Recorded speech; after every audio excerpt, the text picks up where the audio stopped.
my channel. So today is like super random. I literally just got this feeling, you know, when you feel like you're being led to do something, and heartbreak was the topic on my mind. Is something that I felt like talking about today.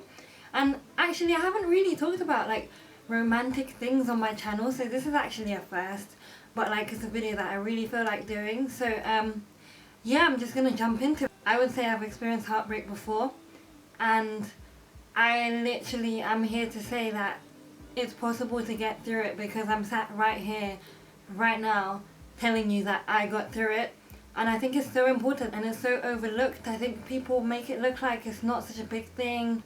I've been heartbroken twice, I would say, like properly heartbroken, I would say twice. And the way I've got through it is just literally, the first thing I would say, it sounds so cliche, is give everything to God, like all your pain. It sounds so simple to do. You all think it is. It's so hard to do. It's actually really hard to do, because by that I literally mean whenever a thought enters your mind, be like, God's got it. God's gonna deal with this. I don't have to worry. And when you have faith, you'll realize that you have absolutely nothing to worry about. So that's why I think this is a good first step as well, is just understanding that God is taking care of you. And as soon as you understand that, there's nothing to worry about. So that's the first step I would say, is give everything to God and know that He has heard you. Pray to Him, talk to Him. He wants to talk to you. The next way I would say that I've got over it in the past is by remembering the things that you used to do before. I feel like sometimes when we're in situations with people, with guys, or when guys are in situations with girls, we tend to forget ourselves a bit. You sort of get engrossed in this whole situation and you kind of forget about yourself, and you forget the things that made you happy. You forget the way you used to make yourself content. And I think it's really important to firstly try not to lose touch of that when you are like in a situation with someone, but also after, if you have lost touch of that, try your best to remember, like just do cool things that you love doing. So for me, I would say the kind of things I would do, probably YouTube, make YouTube videos. That's something that genuinely makes me happy. Spending time with my family, that like fills my soul. Like just things like that, really simple things. Like going shopping, it can be as simple as that. Like just do the things that you used to do before, which you would come home and be like, I had fun today. And like, don't make it a thing like, I'm actually gonna go and do this. Just make that the way that your life is, and that way you'll just get back into the routine of chilling and like just being you and having fun, and like you'll take your mind off of things. I think it's really important.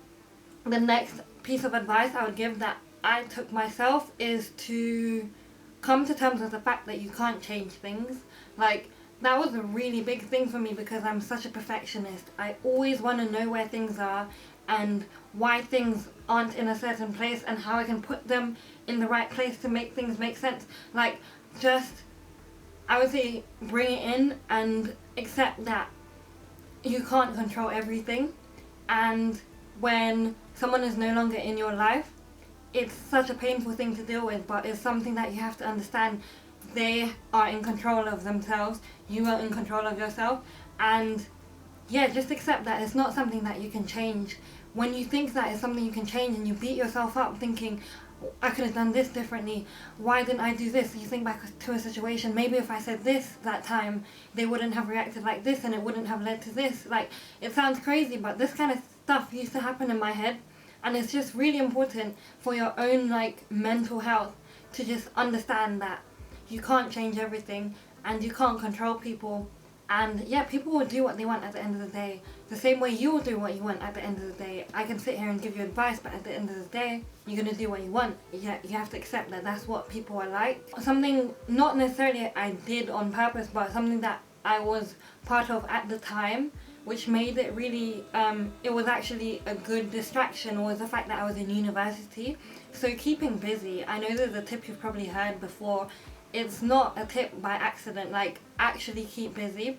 I was in uni during the last time I'm talking about, And if you just bury yourself in your work, like just work hard, or if you're working, if just immerse yourself in your job, that kind of stuff, like try and reach higher levels, try and get the marks that you never used to get before, try and just exceed your goals, like try and just push yourself, just immerse yourself in your work, get lost in your work. It's such a good distraction and such a healthy distraction because you're doing something productive, like you're not sitting mulling over something that, as I've said, you can't change. So I think work really helped me. So in my case it was uni work, and just getting really involved in that like super helped me. I don't want to make this video long, so the last thing I would say is appreciate your friends. Like, it sounds crazy, like obviously yeah, I appreciate my friends, but I mean, like, I feel like in situations sometimes people tend to forget their friends, and I feel like that's something I did. I kind of made this person my whole world, and that's really unhealthy. So like afterwards I was just like, wow, like my friends are constant, like they've been constant throughout this situation was like this. My friends have been constant, and that's when I sort of felt guilty, and I was like, wow, like I've really been taking them for granted. And like, just really appreciate your friends, like spend more time with them, like talk to them more, give them a call like randomly and be like, hey, what's up, like, and try and do this when you're in a situation or whatever as well, not just after, when you realize like, whoa, like, because that was the mistake I made, but like now I feel like I've changed that so much. Yeah, don't make this person like the center of your universe, because your friends are just as, if not more, important, and they will be the one thing that will be constant if you have the right friends. Like, I'm not even going to paint it in colours for you. If you have the right friends, they will be the ones who will be there from start to finish with you. So don't take them for granted. I'd say that's my final tip. Like, spend time with them, call it with them, chill, and that will take your mind off things, and it will remind you who you were before as well, just because they're your friends, they know you, you'll be telling your old jokes, all that kind of stuff. It helps so much. But yeah, that's my video. I know it wasn't like ridiculously deep and personal, but like I just wanted to keep it surfacey, just so that I can help out as many people as possible by being quite general. But I do hope I helped out, and yeah, those are my tips on getting over heartbreak, and I hope you enjoyed this quite somber video, but like I think it's worth it. I think it's important to talk about. So yeah, until my next one, guys, don't forget to comment, rate and subscribe, and I'll see you in my next one. Bye.